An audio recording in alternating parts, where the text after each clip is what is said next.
Parlons un peu d'astrologie. Vous savez qu'il faut toujours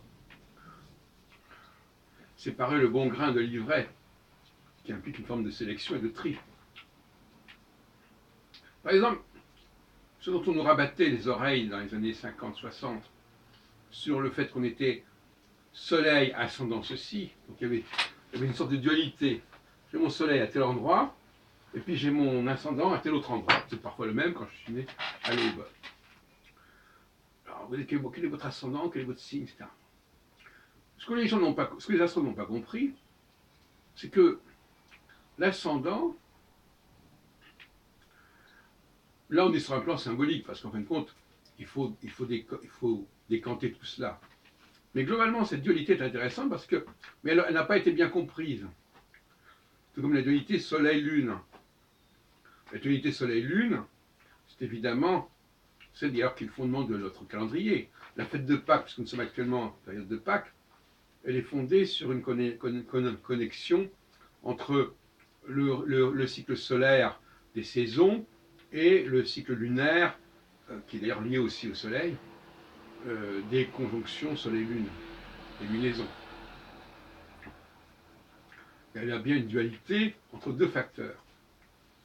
Et l'islam pêche par le fait qu'il ne prend pas en compte le facteur solaire, en tout cas pas dans le cadre des saisons, puisque le ramadan se promène tout au long de l'année, d'une année sur l'autre, et il ne se raccroche pas à une saison particulière.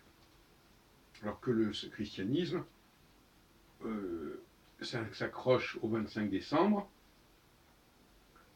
pour la fête de Noël, de la Nativité, et il s'accroche à Pâques, etc., qui a lieu toujours au printemps.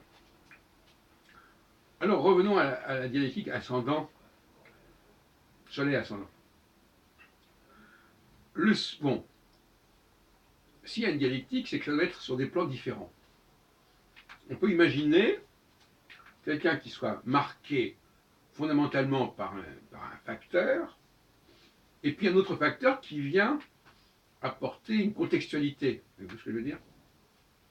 C'est-à-dire, on peut dire, par exemple, je suis Lion, c'est pas mon cas, je suis Lion, et actuellement, je passe par une période, je sais pas, je vous prends un exemple fictif, hein, une période où Jupiter est en Scorpion, par exemple.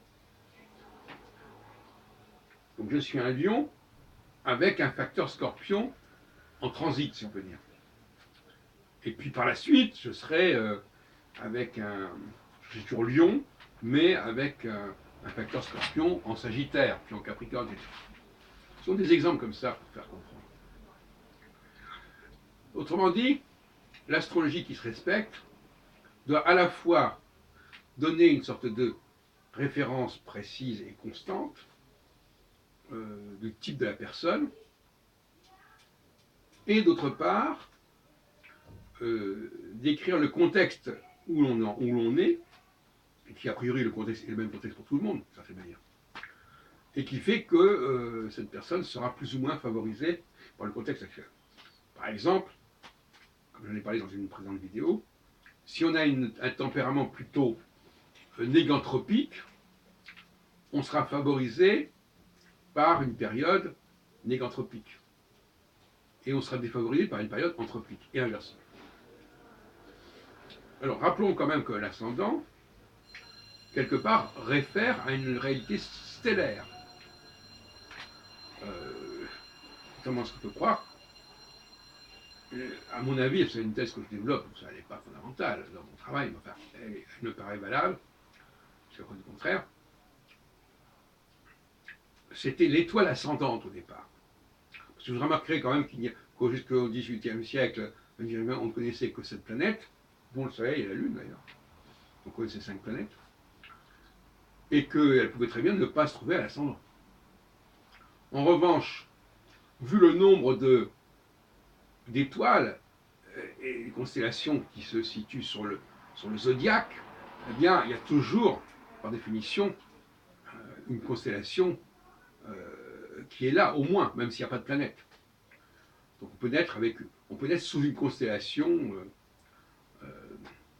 comme ceci ou comme cela, où on peut, à un moment donné, on se trouve sous le signe de cette constellation. Si on considère que c'est un élément qui peut varier. C'est la question de savoir comment on marie les éléments fixes, les éléments variables. Voilà, à un moment donné, on a une fixité quelque part, typologique, et puis on a une contextualité qui peut changer et qui peut être plus ou moins favorable, comme je l'ai expliqué tout à l'heure. Mais la notion d'ascendant, d'ailleurs le mot horoscope, bien de ce qu'il veut dire, parce que le nom original de l'ascendant, c'était l'horoscope. Après, le mot horoscope a pris d'autres significations pour quand on fait le thème, etc. Mais normalement, horoscope, d'ailleurs dans l'horoscope, il y a scope, qui veut dire regarder. Il faut que je regarde. Alors quand il n'y a rien à l'ascendant, il n'y a rien à regarder. Si on regarde uniquement les planètes. Par contre, si on regarde les étoiles qui se lèvent, ben, il y a forcément des étoiles, puisque, je répète, l'ascendance, c'est la présence du zodiaque. Et après, le zodiaque, c'est avant tout, à mon avis, les constellations zodiacales, qui sont elles-mêmes parlantes, même s'il n'y a pas de planète dedans. Enfin, c'est pas la théorie que je développe dans ma propre recherche, mais c'est la théorie, en tant qu'historien, c'est ce que je dis. Il faut distinguer mon travail d'historien et mon travail de chercheur au niveau psychologique. C'est pas du tout la même chose. Donc je peux très bien essayer d'expliquer des systèmes, leur histoire, leur genèse, ça veut dire que j'y souscris. Voilà, donc cette vidéo est là pour vous montrer qu'il faut gérer constamment la dualité. Et que cette dualité, elle doit faire sens. Hein? La dualité consiste à combiner deux planètes entre elles, ça ne fait pas sens. La dualité, c'est deux choses différentes, de nature différente. Pas uniquement parce que ce sont des planètes différentes, mais parce qu'elles n'ont pas le même statut. Une planète, c'est une planète. Une planète et une étoile, c'est deux choses différentes. Voilà. Donc, voilà, donc je récapitule. Le Soleil et Lune au niveau du calendrier, la planète et l'étoile, bien entendu, et puis le Soleil et l'ascendant et la constellation qui se lève, pas forcément au moment de la naissance, mais qui peut se lever à un moment donné, pendant un certain temps. Voilà. Et il faut absolument rétablir dans tous les domaines cette dualité et ce caractère double des choses, qui est vraiment fondamental à toute organisation qui se respecte.